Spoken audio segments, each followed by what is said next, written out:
सूरज ढलते ही गांव का रंग बदल जाता था। दिन में जो गलियां बच्चों की हंसी से भरती थीं, रात में वही गलियां दरवाजों के अंदर बंद हो जाती, जैसे हवा भी धीरे धीरे चलने लगती, किसी के कान में कुछ फुसफुसाने के लिए। आरव को यह सब देखकर अजीब लगता। एक कुआं है बस, और पूरा गांव डरता है। उसने चौपाल पर बैठे बुजुर्गों से पूछा था। सबसे बूढ़ा आदमी, धूप में जली त्वचा, सफेद मूछें, कांपते हाथ, धीरे से बोला, पटवारी जी, कुआं बस कुआं नहीं रहा, अब वो हिसाब मांगता है। आरव ने कागजों में देखा था, गांव में पानी की कमी है, पर कुएं का पानी मीठा है। फिर लोग उससे पानी क्यों नहीं भरते? कारण लिखा था, कुएं पर पाबंदी, जन सुरक्षा हेतु। किस अधिकारी ने? क्यों? कोई स्पष्ट जवाब नहीं। उस शाम आरव अपने कमरे में बैठा रहा। कागज, सील, रजिस्टर, सब सामान्य। पर बाहर चौपाल पर किसी ने ढोल नहीं बजाया, किसी ने गीत नहीं गाया, जैसे गांव ने अपनी शामें भी बचा कर रखी हों। रात करीब 11 बजे उसने टॉर्च उठाई और अकेला निकल पड़ा। गांव के आखिरी छोर पर वो कुआं था, पुराना, चौड़ी मेड़ वाला, ऊपर काई जमी और पास ही नीम का पेड़। नीम की डालियां ऐसे झुकी थीं जैसे कुएं को ढकना चाहती हों। आरव ने देखा, कुएं के चारों तरफ राख के छोटे छोटे ढेर बने थे, जैसे किसी ने दिए बुझाकर राख वहीं गिरा दी हो। कोई पूछा? उसने बुदबुदाया। उसने टॉर्च की रोशनी सीधे पानी पर डाली। पानी काला था, पर शांत नहीं। उसमें हल्की हल्की लहरें थीं, बिना हवा के। आरव झोंका, ध्यान से देखने लगा। तभी कुएं के अंदर से एक धीमी सी आवाज आई, आ रा वह। आरव का शरीर सख्त हो गया, गले में लार अटक गई। उसने तुरंत पीछे देखकर चिल्लाना चाहा, पर उसकी आवाज नहीं निकली। उसने खुद को संभाला। कौन है? उसने कठोर स्वर में कहा, जैसे सरकारी भाषा डर को ढक देती हो। फिर आवाज आई, इस बार साफ, तू भी लिखेगा। आरव का माथा ठंडा पड़ गया। क्या लिखेगा? मैं पटवारी हूं, मैं रिकॉर्ड लिखता हूं। कौन हो तुम? पानी में लहर तेज हो गई, और तभी टॉर्च की रोशनी जैसे पानी में उतरने के बजाय ऊपर लौटकर आरव की आंखों में चमकी। उसकी आंखें जलने लगी। उसने पल भर के लिए पलकें बंद की, और जब खोली, पानी की सतह पर कुछ तैर रहा था। एक नीला धागा, गीला, नया नहीं बल्कि बहुत पुराना, और उसके साथ एक टूटी चूड़ी। आरव ने कांपते हाथ से एक लकड़ी उठाई, चूड़ी को अपनी तरफ खींचा।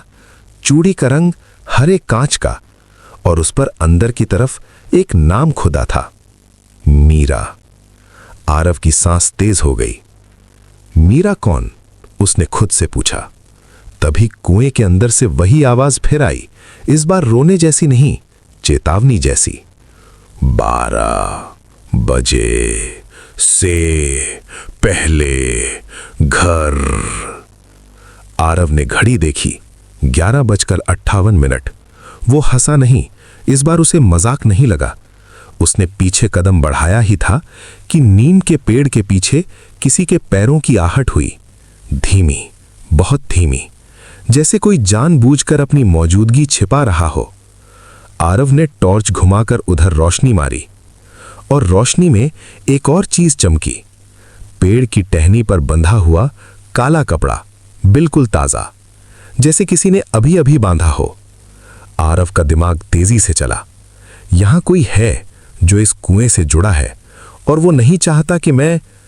उसकी सोच पूरी भी नहीं हुई थी कि उसके कान के पास किसी ने फुसफुसाया, बहुत करीब से, पटवारी जी, आपको यहां नहीं आना था। आरव ने झटके से पलट कर देखा, और ठीक उसी पल गांव की तरफ से 12 बजे की घंटी जैसी आवाज आई। लेकिन गांव में तो घंटाघर था ही नहीं। 12 बजे की वो अनसुनी सी घंटी बजते ही आरव के रोंगटे खड़े हो गए। उसने पीछे पलटकर देखा, जिसने फुसफुसाया था वहां कोई नहीं था, सिर्फ नीम के पत्ते जो बिना हवा के भी हिल रहे थे। आरव ने खुद को संभाला। ये डराने की चाल हो सकती है, उसने मन ही मन कहा, पर हाथ कांप रहे थे। ये झूठ नहीं बोलते। वो कुएं से थोड़ा पीछे हटा, फिर तुरंत आगे बढ़ा। उसके भीतर का पटवारी जाग गया था, डर के ऊपर सवाल। कुएं की मेड़ पर जो चीजें मिली थीं, आरव ने उन्हें ध्यान से देखा। नीला धागा, पुराना, जैसे कई बार भीगा सूखा हो। टूटी हरी चूड़ी, भीतर खुदा मीरा। राख के ढेर, चारों तरफ छोटे छोटे, जैसे किसी ने रोज जलाकर छोड़ा हो। आरव ने चूड़ी जेब में डाली, धागा उंगली पर लपेटा और राख को छूकर सूंघा। राख में घी की गंध थी, दिए वाली। इसका मतलब यहां कोई रोक या मन्नत जैसा कुछ कर रहा है, रोज। फिर उसकी नजर पेड़ की डाल पर बंधे काले कपड़े पर गई। कपड़ा ताजा था, उस पर अभी तक धूल नहीं जमी थी। आरव ने टॉर्च ऊपर मारी और हाथ बढ़ाकर कपड़ा खोलने लगा। जैसे ही उसने गांठ खींची, कपड़े के भीतर से एक छोटी सी चीज गिरी और मिट्टी में धंस गई। आरव झुका। वो लोहे की छोटी कील थी और उसके साथ एक मुड़ा तुड़ा कागज। कागज पर सिर्फ 3 शब्द लिखे थे, कंपते, जैसे किसी ने भागते भागते लिखा हो। 3 घर, मत जाओ। आरव का माथा ठनका। 3 घर? उसने गांव की तरफ देखा। इसी वक्त नीम के पीछे से फिर वही आहट आई, इस बार साफ और नजदीक। आरव ने टॉर्च घुमाई। रोशनी में किसी की परछाई पेड़ के तने से चिपकी हुई दिखी। आरव ने सख्त आवाज में कहा, कौन है? सामने आओ। परछाई नहीं हिली, बस एक धीमी सी हंसी आई, ऐसी हंसी जिसमें खुशी नहीं, मजाक उड़ाना था। आरव एक कदम आगे बढ़ा ही था कि अचानक कुएं के अंदर से पानी उछला, छींटे नहीं, जैसे किसी ने अंदर से हथेली मारी हो। आरव पीछे हट गया और तभी कुएं से वही आवाज, अब रोने वाली नहीं, गिड़गिड़ाती हुई, मीरा को मत भूल। आरव की उंगलियां सर्द पड़ गईं। उसे लगा जैसे मीरा कोई नाम नहीं, एक मुकदमा है जो सालों से बंद पड़ा है। वो तुरंत वापस गांव की तरफ भागा। रास्ते में उसने देखा लगभग हर घर के दरवाजे पर नींबू मिर्च या राख की लकीर थी, पर 3 घर ऐसे थे जिनके दरवाजे बिल्कुल साफ थे, न कोई टोटका न कोई रोक।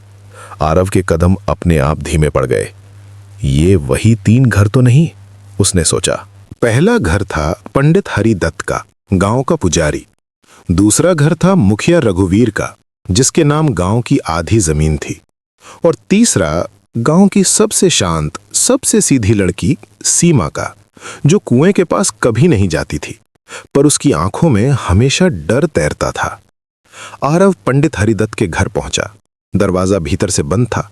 उसने दस्तक दी। पंडित जी, मैं पटवारी आरव, जरूरी बात है। अंदर से बहुत देर तक कोई आवाज नहीं आई। फिर कुंडी खिसकी और पंडित जी ने दरवाजा आधा खोला। चेहरा पीला, माथे पर पसीना। इस वक्त पंडित जी की आवाज कांपी। पटवारी जी, आप कुएं के पास गए थे क्या? आरव चौंका। आपको कैसे पता? पंडित जी ने निगाहें झुका ली। क्योंकि जब भी कोई वहां जाता है, कुआं पहले उसे चुनता है, फिर गांव को हिलाता है। आरव ने चूड़ी बाहर निकाली। मीरा कौन है?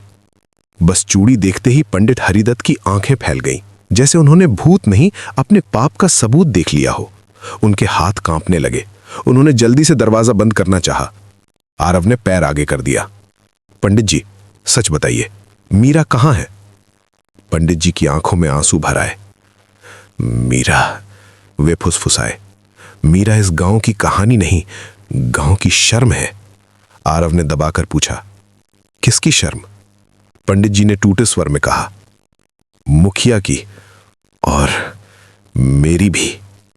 इतना कहकर उन्होंने आरव की कलाई पकड़ ली और बहुत धीमे बोले, पटवारी जी, कल सूरज उगे उससे पहले अगर आप जिंदा रहना चाहते हैं तो इन तीनों में से किसी एक के पास भी अकेले मत जाइए, क्योंकि कुएं को सच नहीं चाहिए, कुएं को कुर्बानी चाहिए। आरव का दिल धक से रह गया। उसने पूछा, कुर्बानी किसकी? पंडित जी ने आरव की जेब की तरफ देखा जहां चूड़ी थी और कांप कर बोले, जिसके पास मीरा का नाम है वही अगला है। सुबह होने में अभी वक्त था, लेकिन आरव को लग रहा था जैसे रात खत्म ही नहीं होगी। पंडित हरिदत्त ने उसकी कलाई इतनी कसकर पकड़ रखी थी मानो छोड़ा तो आरव हाथ से नहीं, जीवन से निकल जाएगा। आरव ने धीरे से हाथ छुड़ाया। पंडित जी, डराकर मत रोको, सच बताइए, मीरा के साथ क्या हुआ? पंडित हरिदत्त की आंखों में आंसू थे, पर आवाज में कबूलने की हिम्मत नहीं। वो बस इतना बोले, पटवारी जी, मैं जो बताऊंगा वो सुनकर आप कानून नहीं इंसानियत ढूंढेंगे। आरव ने सख्त स्वर में कहा, मैं दोनों ढूंढूंगा। पंडित ने दरवाजा पूरी तरह बंद कर दिया। अंदर अंधेरा था, दिए की लौ कांप रही थी। उन्होंने एक पुरानी लकड़ी की संदूकची खोली, उसमें से एक रजिस्टर निकाला, वैसा ही रजिस्टर जैसा आरव के पास होता है, बस उस पर सरकारी मुहर नहीं थी, बल्कि राख के निशान थे। ये सरकारी रिकॉर्ड नहीं, पंडित ने फुसफुसाकर कहा, यह गांव का असली हिसाब है। आरव ने रजिस्टर के पन्ने पलटे। कई जगह सिर्फ एक ही वाक्य बार बार लिखा था, नदी सूखी, कुआं जागा, 12 साल, एक नाम, कुर्बानी ताकि पानी। आरव की रीढ़ में ठंड दौड़ गई। 12 साल, एक नाम, इसका मतलब? पंडित ने सिर हिलाया। हाँ, जब जब गांव पर सूखा पड़ा, कुएं का पानी भी खारा होने लगा, तब मुखिया ने कहा कुछ करना पड़ेगा, और उस रात पहली बार कुएं के पास दिया जलाया गया। आरव ने पूछा, और फिर? पंडित के होंठ कांपने लगे। फिर मुखिया रघुवीर ने सौदा किया। आरव ने टेबल पर हाथ मारा। किससे सौदा? कुआं कोई इंसान है क्या? पंडित ने दिए की लौ की तरफ देखा। लौ एक पल को लंबी हुई, फिर छोटी। कुएं के नीचे, पंडित ने धीमे कहा, कुछ है, कोई जो दिखता नहीं पर मांगता है। आरव ने चूड़ी निकालकर सामने रख दी। मीरा वही नाम थी? पंडित की आंखें बंद हो गई। मीरा 12 साल पहले की अमावस की रात चुनी गई थी। आरव का गला सूख गया। चुनी गई थी? किसने? पंडित ने बहुत धीमे, बहुत शर्म से कहा, मुखिया ने, और मैंने हामी भरी थी। आरव एकदम खड़ा हो गया। तो मीरा को तुम लोगों ने कुएं में? नहीं, पंडित चीख पड़े, फिर खुद को रोक कर बोले, ऐसा सीधा नहीं था। पहले उसे समझाया गया, कहा गया अगर तू मदद करेगी गांव बचेगा। मीरा गरीब थी पर साफ दिल थी। उसने कहा, अगर मेरे मरने से बच्चों को पानी मिलेगा तो मैं तैयार हूं। आरव का चेहरा सख्त हो गया। ये बलिदान नहीं, मजबूरी थी। पंडित ने सिर झुका लिया। हाँ, और जब मीरा गई, अगले दिन पानी मीठा हो गया। गांव ने उसे देवी कह दिया, पर सच ये था, हमने उसे देवी नहीं, ढाल बनाया था। आरव ने पूछा, तो अब फिर 12 साल पूरे हो रहे हैं? पंडित ने घड़ी की तरफ देखा, जैसे समय भी अपराधी हो। आज रात, उन्होंने कहा, 12वां साल पूरा हो रहा है। आरव के दिमाग में सब जुड़ गया। कुएं की आवाज, मीरा का नाम, 3 निशान, 3 घर। इस बार कौन? आरव ने पूछा। पंडित का चेहरा और पीला पड़ गया। इस बार सीमा। आरव ने झटका खाकर कहा, सीमा? वो तो सबसे सीधी लड़की है, उसका क्या दोष? पंडित ने रोते हुए कहा, दोष नहीं, चुनाव है। कुआं उसी को पुकारता है जिसका दिल सबसे साफ हो, क्योंकि वो भागती नहीं, मान जाती है। आरव का खून खौल उठा। ये क्या पागलपन है? मैं अभी मुखिया के पास। पंडित ने आरव का रास्ता रोक लिया। मत जाइए, 3 घर मत जाओ, कागज पर लिखा था ना। ये चेतावनी थी, क्योंकि इन 3 घरों में से किसी एक ने अगर आपको देख लिया तो आप भी हिसाब में आ जाएंगे। आरव ने दांत भींचे। तो मैं क्या करूं?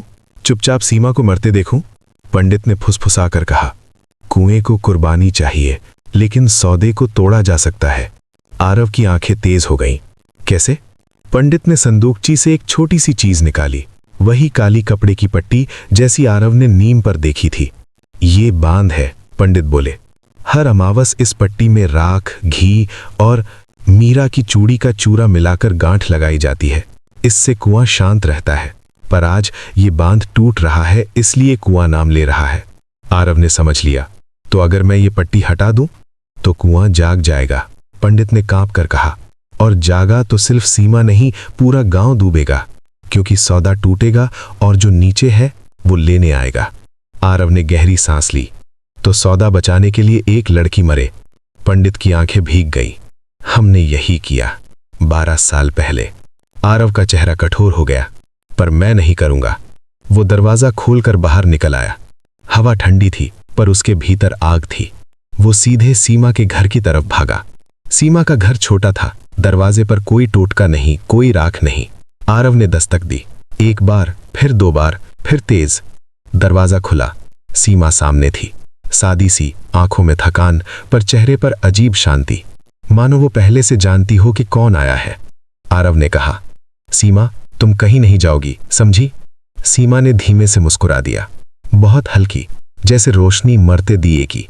पटवारी जी, कुआं मेरा नाम ले चुका है, अब उसे खाली हाथ नहीं भेजते। आरव ने उसकी कलाई पकड़ ली। ये सब झूठ है, मुखिया का खेल है। सीमा ने धीरे से अपना हाथ छुड़ाया। मुखिया का खेल होता तो कुआं आपका नाम क्यों लेता? आप गए थे ना आज। आरव की आंखें फैल गईं। तुम्हें कैसे पता? सीमा ने पल भर के लिए नजर झुकाई। क्योंकि मैं भी सुनती हूं, हर रात मीरा दीदी की आवाज और आज उनकी सिसकी। आरव ने दबे स्वर में पूछा, मीरा जिंदा है? सीमा की आंखों में पानी भर आया। जिंदा नहीं, पर रुकी हुई है। जब तक एक और नाम नहीं जाता वो मुक्त नहीं होती। आरव की सांस रुक गई। तो ये कुर्बानी मीरा को छोड़ने के लिए? सीमा ने सिर हिलाया। और गांव के लिए, पानी के लिए। आरव ने एक फैसला किया जो कानून की किताब में नहीं था, पर इंसान होने की शर्त में था। उसने कहा, अगर कुएं को नाम चाहिए तो मेरा नाम ले लो। सीमा चौंक गई। आप? आरव ने जेब से चूड़ी निकाली। मीरा का नाम मेरे पास है। पंडित ने कहा, जिसके पास नाम है वही अगला है। तो ठीक है, मैं जाऊंगा। सीमा कांप गई। नहीं, आप बाहर के हैं, कुआं आपको स्वीकार नहीं करेगा, और अगर उसने आपको खींच लिया तो आप बचेंगे नहीं, और गांव भी नहीं। आरव ने शांत आवाज में कहा, तो एक ही रास्ता है, सौदा तोड़ना भी नहीं, कुर्बानी देना भी नहीं। सीमा ने आंखें उठाईं। फिर? आरव ने कहा, सौदा करने वाला सामने आए और कबूल करे, पूरे गांव के सामने। सीमा ने कटु सत्य बोला, कबूल करेगा तो मुखिया की सत्ता जाएगी, और सत्ता बचाने के लिए वो किसी को भी गिरा देगा। आरव ने दांत भींचे, तब मैं उसे गिराऊंगा। आरव ने सीमा को अपने पीछे किया और सीधे चौपाल की तरफ चला। रास्ते में लोग खिड़कियों से झांक रहे थे, डर, जिज्ञासा और वर्षों की चुप्पी साथ साथ। चौपाल पर मुखिया रघुवीर बैठा था, जैसे सब सामान्य हो। आरव ने भीड़ के बीच खड़े होकर ऊंची आवाज में कहा, गांव वालों, आज रात कुएं पर जो होने वाला है वो देवी का आदेश नहीं, एक अपराध है। 12 साल पहले मीरा के साथ जो हुआ वो बलिदान नहीं, धोखा था। भीड़ में सन्नाटा छा गया। मुखिया रघुवीर की आंखें तनी, पर चेहरे पर मुस्कान चिपकी रही। पटवारी जी, आप नए हैं, आपको गांव की परंपरा नहीं पता। आरव ने चूड़ी ऊपर उठाई। परंपरा? ये मीरा की चूड़ी है, उसके नाम के साथ। बताइए मीरा कहाँ है? मुखिया का चेहरा पहली बार हिला। बस एक पल, पर वही पल आरव के लिए काफी था। भीड़ में फुसफुसाहट शुरू हुई। मीरा, चूड़ी, पटवारी के पास? और इसी बीच कुएं की दिशा से हवा में एक तेज सीटी जैसी आवाज आई, जैसे किसी ने दूर से पुकारा हो, आरव। भीड़ कांप गई। कुछ औरतों ने मुंह ढक लिया। मुखिया का रंग उड़ गया। आरव ने उस डर को पकड़ लिया और उसी पर वार किया। अब भी कहोगे परंपरा? कुआं आज मेरा नाम ले रहा है। क्यों? क्योंकि सच बाहर आ रहा है। और फिर पंडित हरिदत्त भीड़ के बीच से निकलकर सामने आए। उनकी आवाज रो रही थी, पर सच के कारण मजबूत थी। हाँ, ये सच है, मीरा को हमने चुना था, मैंने भी हामी भरी थी। पूरा गांव जैसे पत्थर हो गया। मुखिया ने पंडित की तरफ देखा, नफरत और डर साथ साथ। आरव ने कहा, अब फैसला गांव करेगा, आज कोई कुर्बानी नहीं होगी। भीड़ में धीरे धीरे आवाजें उठने लगीं। पहली बार लोग मुखिया के सामने सीधे खड़े थे, और उसी समय कुएं की दिशा से एक अंतिम आवाज आई, इस बार बहुत हल्की, बहुत शांत, धन्यवाद। सीमा ने आरव की तरफ देखा। उसकी आंखों से आंसू गिर रहे थे। ये मीरा दीदी थीं, उसने कहा। आरव ने धीरे से सिर हिलाया। उसी रात गांव वाले सब मिलकर कुएं के पास गए, डरने नहीं, देखने नहीं, खत्म करने। उन्होंने काली पट्टी, राख, टोटके सब हटा दिए और मुखिया को मजबूर किया कि वो कुएं के चारों तरफ की जमीन सार्वजनिक करे, पानी सबके लिए खोले और मीरा की याद में वहां एक पत्थर पर उसका नाम लिखे। अमावस की रात थी। कुआं पहली बार चुप था, और जब सुबह हुई, पानी मीठा नहीं हुआ, पर साफ था। जैसे कुआं कह रहा हो, अब पानी तुम्हारी मेहनत से आएगा, किसी की कुर्बानी से नहीं। आरव ने चूड़ी उस पत्थर के पास रख दी, और पहली बार उसे लगा, कानून और इंसानियत दोनों एक साथ चल सकते हैं।